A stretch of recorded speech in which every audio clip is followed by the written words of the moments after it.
વધીને વાત કરવી છે રેડ એલર્ટ ગુજરાતભરમાં આપવામાં આવ્યું છે વરસાદને લઈને તેના વિશે।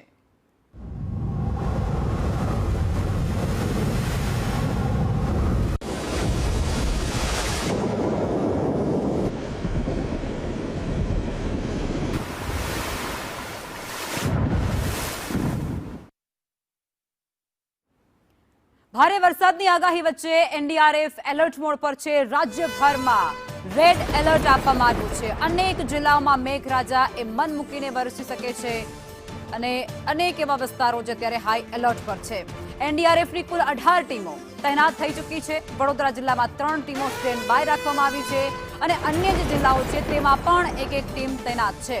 રાહત અને બચાવ કામગીરી માટે તંત્ર એ સંપૂર્ણપણે સજ્જ છે। આગોતરી તૈયારી આ વખતે તંત્ર દ્વારા કરવામાં આવી છે, કારણ કે આગામી 2 થી 3 દિવસ પહેલા જ આ વરસાદને લઈ, આ સિસ્ટમોને લઈ અને તંત્ર એલર્ટ બની ચૂક્યું હતું। ત્યારથી જ તૈયારી શરૂ કરી દેવામાં આવી હતી અને ખાસ કરી દરેક જિલ્લામાં એનડીઆરએફની ટીમો તૈનાત થઈ ચૂકી છે। પરિસ્થિતિ જો વણસે તો તેને કંટ્રોલમાં લેવા માટે આ બધી જ ગતિવિધિઓ અત્યારે થઈ રહી છે।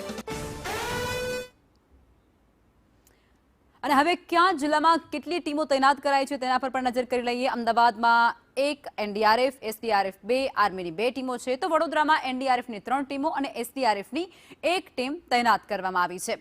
સુરતની અંદર તો એનડીઆરએફની 1 અને એસડીઆરએફની 3 સાથે જ 2 ટીમો આર્મીની પણ સુરતમાં તૈનાત છે, કારણ કે પરિસ્થિતિ ત્યાં વધારે વણસી જતી હોય છે। નવસારીમાં પણ એનડીઆરએફની 1 ટીમ તૈનાત છે, એસડીઆરએફની 3 ટીમો અને આર્મીની 2 ટીમો ત્યાં તૈનાત છે। પરિસ્થિતિને પહોંચી વળવા માટે આ આગોતરી તૈયારી તંત્રની છે।